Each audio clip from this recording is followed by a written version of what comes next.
Welcome back on 8 Ball Corner Pocket with Double J. Today, we'll hear Lt Colonel Doty's time in Vietnam as he does reconnaissance. That's what they call it in the military. If you're the enemy, well, they call it a spy, and they want to kill you. Also, in this episode, and it's a timely interview for our nation with the protesting and things like that that's going on, and how we're finding out how much do people really love America and how they appreciate what our military personnel, our police have fought and died so others that we can be free. You know, the First Amendment allows us to have free speech, and that's what's so great about our country.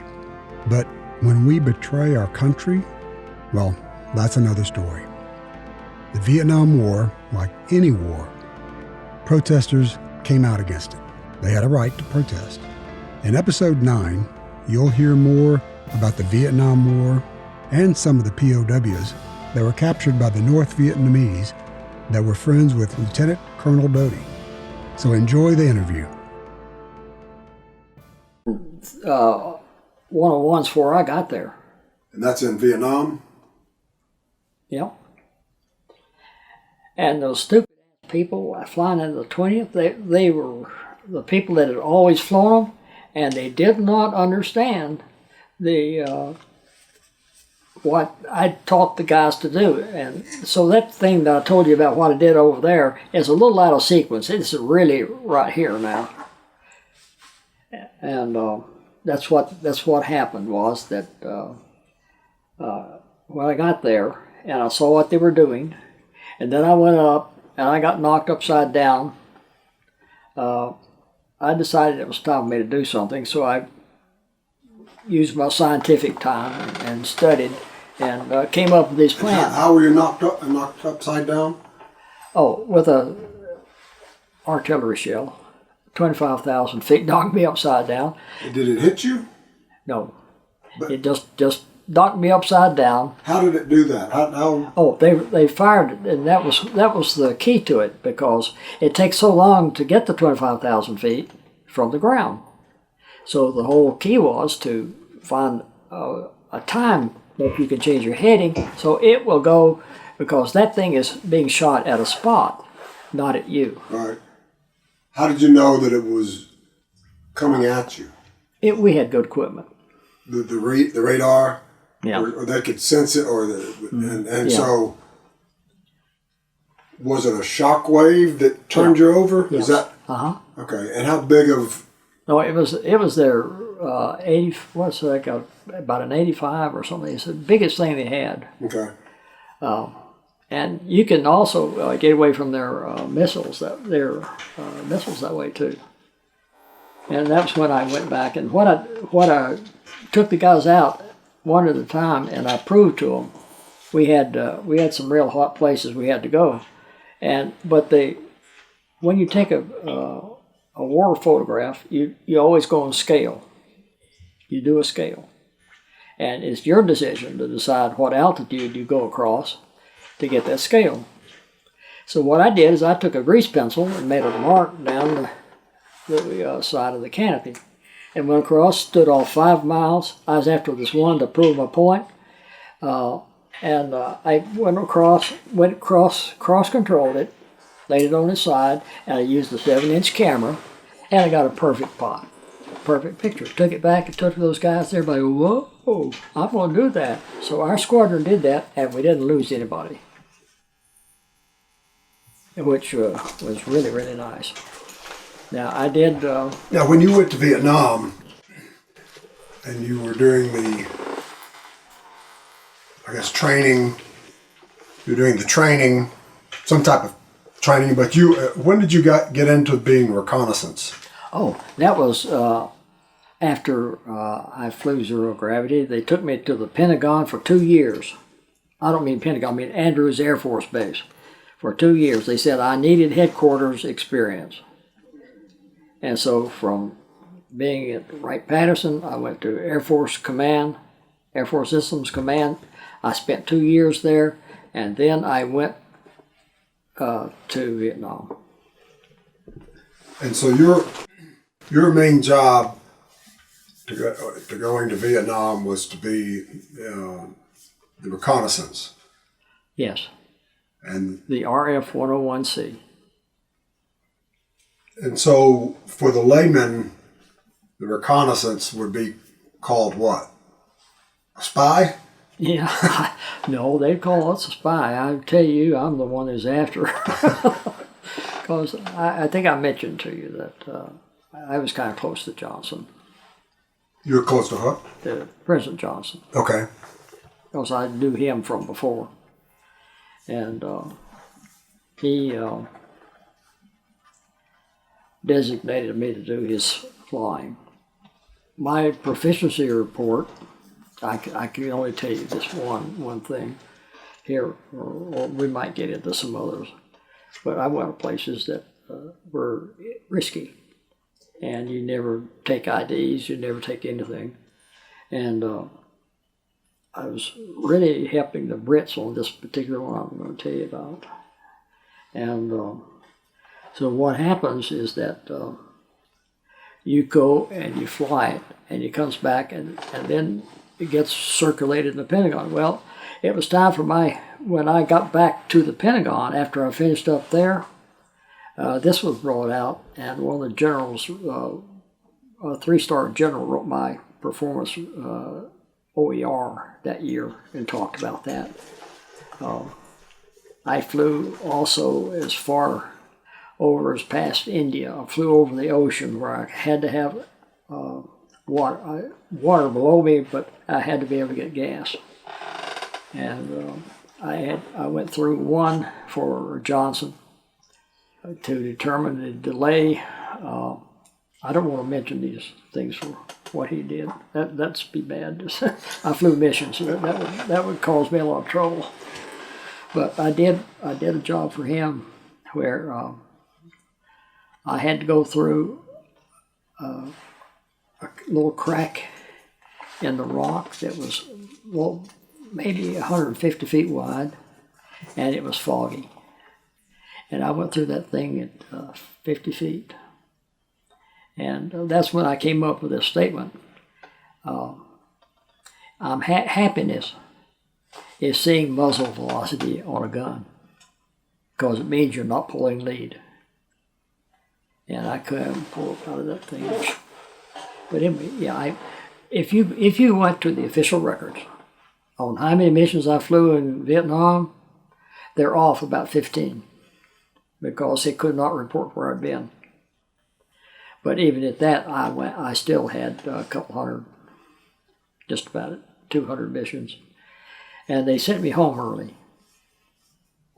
They sent me home a month early because they had a job in the Pentagon that they wanted me to take, which I did. And I became the guru of the United States Air Forces and all military aircraft of their weapon systems and bombs and things. So I did all that for that time period. So when you were in Vietnam, that was the polka dots, the 45th. Yeah. Mm-hmm. That was the group. Right. That's right. And yes. The 45th TAC Recon. Mm-hmm. Okay. And your job would go out to take pictures of the enemy's. The enemy wherever they were. Yeah, they're. And also my job to take care of the Ho Chi Minh Trail.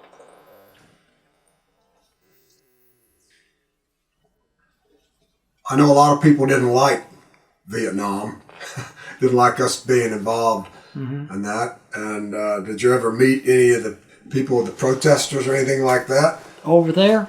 Yeah, over there, or even in the United States. Oh yeah, I've been in the States. And but what we had a nice little villa in Saigon, and any time that a Marine or soldier was in town, they came to our place to live. We took care of them. And the big monster bomb that everybody was talking about, that was my invention later on. Probably one of the most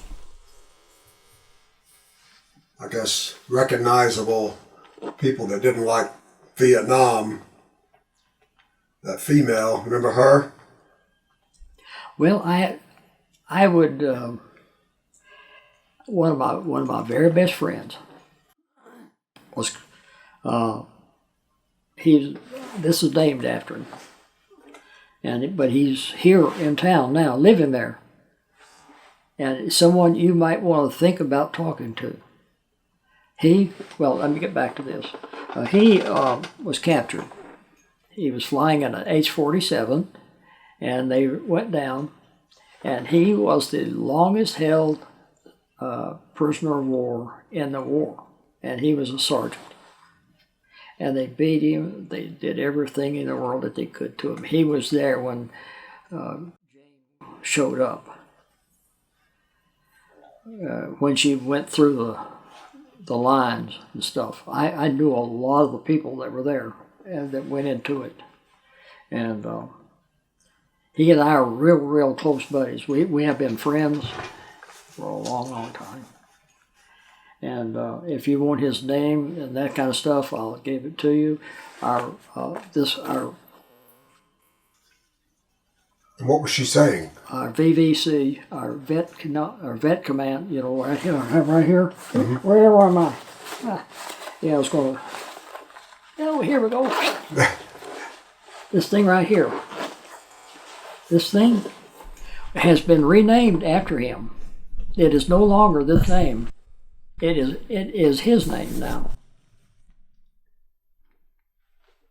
Does that help you? Does that get it? Let me get it a cell.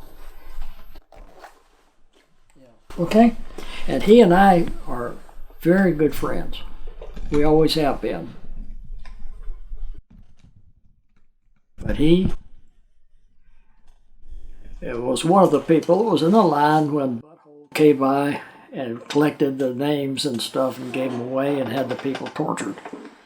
I have a picture of her sitting on a 20mm cannon shooting at airplanes that I got over there. Oh yes, Jane Fonda. And right up here on his channel, I've got something that absolutely killed her. Fresh. Let's see, it's one of those sides. It's one of these weapons up here. I don't see it right now. Maybe it's up high.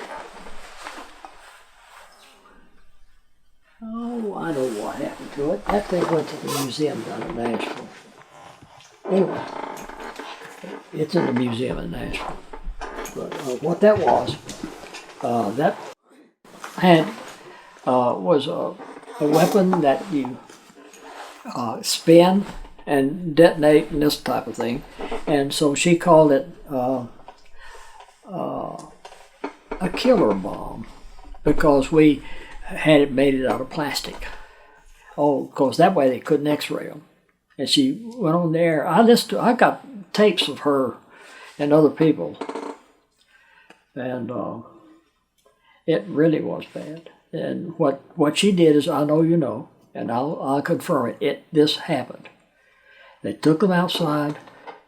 Everybody had written their little notes. She walked down there shaking hands and taking them all, went to the end of the line and turned around and gave it to the commander. Gave them the name and their serial number to the commander of the people that she had collected all this from, and those people's life was pure hell. And given it to who? It gave it to a North Vietnamese commander of the prison camp. Gave our people, our people were there, prisoners. Yeah. Jane Fonda was there, inspecting our prisoners. And this was in North Vietnam. Yeah, Saigon. Not Saigon. I mean, no, Saigon. up north. Anyway, in the which I saw a whole lot of. But anyway, the people knew that she was coming. They thought they could trust her, and so they wrote down their name and their serial number and gave it to them. Gave it to her so that the people back home would know they were okay. And she collected them all and gave them to the base commander, and they beat the hell out of them. They almost killed them. The base commander for North Vietnam. For North Vietnam, they took them and they whipped them and they beat them and they beat them. They starved them. And that was one of your friends. Oh, right? yeah. Yeah. How many? Do you know? How many? How many of those? I don't know how many prisoners they had then. It was a good crowd. But my good friend was there. And when he came back, they promoted him, and he retired as a captain. He was for his tough time. Yeah, and then I'm looking for my plastic bomb that she's. Well, I'll get one. It's a principal. Just. They didn't. Did they ever? Name bombs that they were bombing? You know, like put names on them or anything. Oh hell, I got them all. Well, not the real names, but like, did they ever name one of those bombs? Oh, they sure did. They sure did. And that's what I was going to show you. Okay, you're looking for that. It was, in fact. You're looking for Jane is what you're looking for. Yeah, that's right. This is a Navy anti-tank weapon here. All these things that you see up there, these bombs, I got a bunch of them that are down in the museum. That was my job in the Pentagon, was bombs and things. Well, we'll find it and take a shot of it. This one is blue, and it's around the outside shell. Is plastic. The inside shell is large chunks of metal. Well, Honeywell was my contractor. That was, I think I mentioned my job in the Pentagon. I had responsibility for every one of them up there. Every last one of them. That was my job. But anyway, it spin. They dropped it, and it spin, and it didn't go off. They couldn't figure it out. So, of course, Fonda's making a big deal out of it and all that stuff. So make it short. What they did is they got them cut them apart. Well, it turns out that this thing was plastic, and it had a glue that was holding them together. Well, the glue filled it in, and it wouldn't accelerate fast enough. So what they did is they trimmed them out and took them out. Wonderful. They killed a lot of people, and they weren't good. And that was one of the things. And then I got this little thing. Oh God, this is I have one. If I didn't give it away, I hope not. But it's in there somewhere. It's called it was another bomb like that, anti-personnel bomb. And then what it was so funny about the thing is that just as an act of humor, Honeywell put one of those things together, and instead of being a wampum, they put little legs on it and gave it to me and called it a walkum. Honeywell, and then I went to, I had another major contractor that made a very, very novel one that would put on the DMZ. It could detect the difference between a dog and a cat and a man. Mm.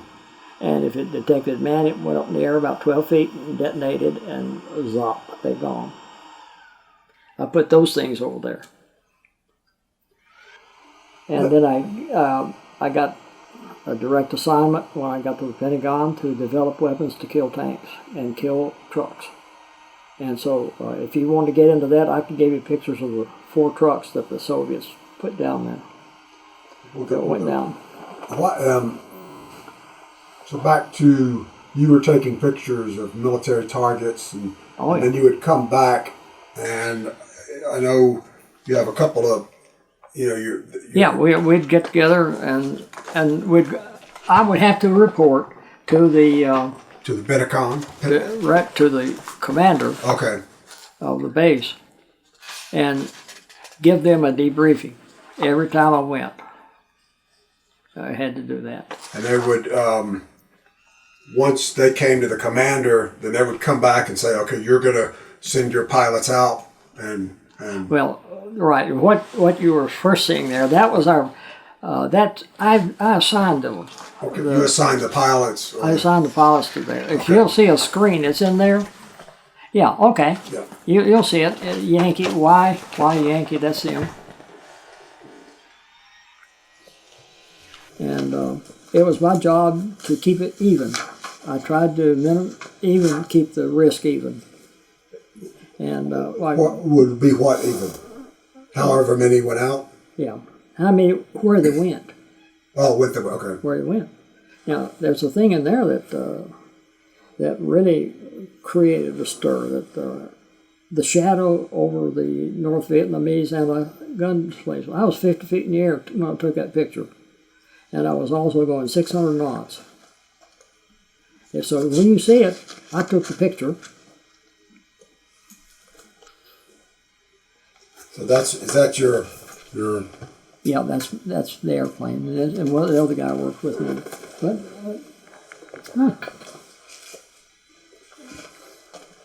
So the cameras were in the front of the.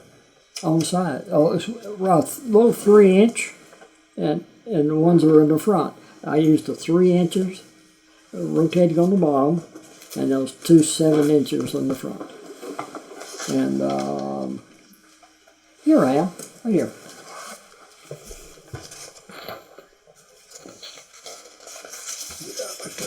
Yeah, I got that one. That's it? Yeah. Mm-hmm. There, right there. Yep. That was across 50 feet in the air and 600 knots. And they were running for the guns to shoot at you. And that was in Hanoi. That was a bad place. And this one. Oh, that's it, the DMZ, 50 feet in the air. And the contrail gives you away. You can see the height of the trees and everything judged by it. That's our pilot or our fight? Or? That was one of our guys. Yeah, that was a recce, reconnaissance aircraft. And when it has to do with the weather, when you're having moisture up north, that kind of thing. And they had some really, really bad storms that we had to fly through. And I was very fortunate. I'll tell you another thing. That when I said very fortunate, I'll tell you why. When I was at Wright-Patterson, the National Severe Storm Service, every spring, had a 6-week program of flying through tornadoes. And I did it. Yeah. You flew into a tornado. We flew through tornadoes and storms, and we had instrumentation all over the aircraft. I wiped out 2 airplanes that got beat up too bad. And I did that for 3 years. As far as. So I flying out of Oklahoma City. And you were kind of doing weather and patterns and so we'd fly down there and we'd stay there. And or if it's forecast to have something, we whip down there real quick. And I flew T-birds with drop cameras and drop equipment all down under the wings, recording the things. And you get beat up pretty bad. They're trying to figure out the patterns of a tornado, where it's going, and control for the all-weather bureau. Mm-hmm. And it really paid off in the long run because it taught them a lot. And I also learned how to start an airplane when it flames out. And so when you did some of these missions, you'd get shot at, right? Oh, every time. Oh, and yeah. What were they shooting with? Most of them are 20 millimeters. And they shoot at you when you're landing and taking off. Oh, really? They'd shoot the crap out of you. Mm. And but the 20 was. I had one 20 millimeter shell come through my cockpit and pass within 2 inches of my head and went through the other side and did not detonate. Thank God. But and so I spotted where the tanks are and where the other things are, and that was one thing that made it so interesting. I was so happy when I got in the Pentagon that the general came by and said, "Doty, here's $50 million, go kill tanks." Yes, sir. That's all. That's the kind of guidance that people that have responsibilities in the Pentagon get. They don't give you detail. They say, "Do this." kill tanks. And I want to show you what I built. I built a Jewel. God, that was a good airplane. It was the best anti-tank. This one. It's a B-57. We only made one.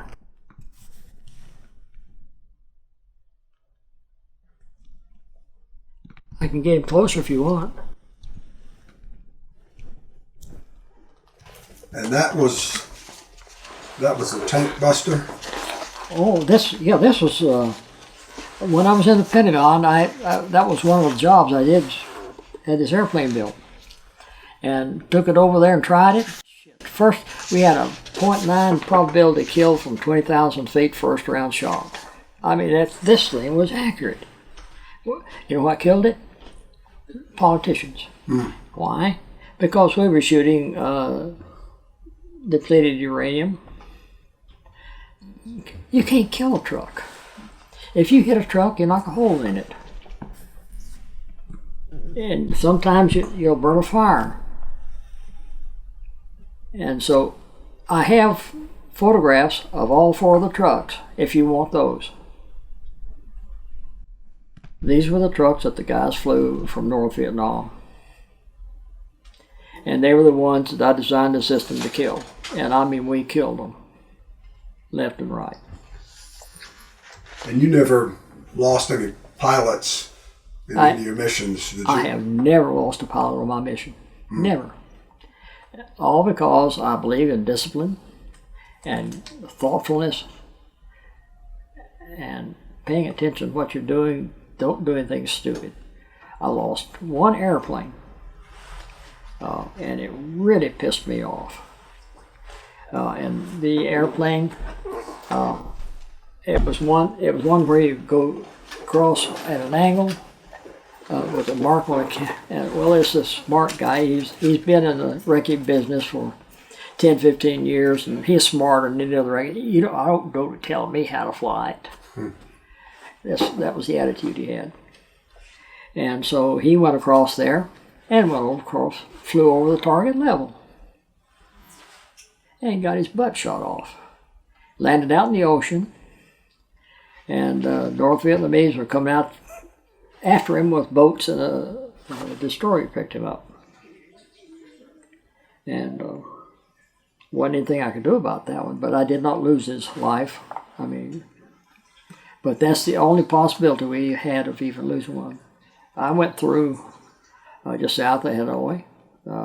I mean, when you turn in, the minute you turn and you're going toward the target, you start getting smoke in your cockpit from all the shells going off. It sucks it right in. Oh, well, okay.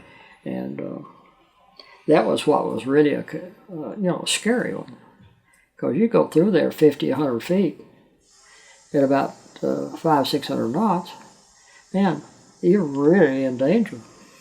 Really are. That's why I went through this other cycle. You got through that. So when I went out about 20 miles over the ocean and flew up parallel to them, and then at the last second turned hard and turned into what I had to get. And as soon as I had turned in, they at the shore, they just shooting at me. But if you play it right and you do it well, and you're lucky, you do okay. And how long were you in Vietnam? 8 months. 8 months. Wow. Okay. May I modestly say it was because I was so successful. That's what it was. They called me back to pass on my technology that I'd picked up in Vietnam to the other people in the Pentagon. Went to the Pentagon, and then you were designing. Right. I did all these bombs up here. That was I had all 4 military sales. So this thing right here, I put the canister around this one, and this one right here. I'll show you the bomb that, the big fire that they had over in Iraq. When they were retreating, they set that. Well, I want to show you the bomb it was one of mine that put it out. Okay. So that blue one, you designed that one on the blue one? That one? Can you pull This that? one, though, Yeah, can you grab that one? I designed the container on that one. That was anti-tank. Can you grab that one? Put that. That was, the Navy bought it from somebody. I don't know who in the world they bought it from, but they had it be a box full of these things and said, put them in canisters so we can kill tanks. Grab it. Then. Here. You show it. Okay. You show it. No, you just hold it, turn around. Oh. Yeah, just show it on the camera. Tell me about that one. Oh, this was is a Navy anti-tank weapon, which the Air Force put in canisters and fixed them for delivery and qualified them for use in the war. And that was one of my tasks, was this. Is that the actual size? This is it. And when you say it would go into a canister, Mm-hmm. and then that you shoot that. Well, you don't shoot it, you drop it. You drop it, okay. Mm-hmm. At your tanks, right? This is full size. Okay. And it penetrates and goes off. So I hope you enjoyed hearing more from Lt Colonel Doty. His contribution to the military, staying married 67 years and keeping his family together through the military, can't be easy.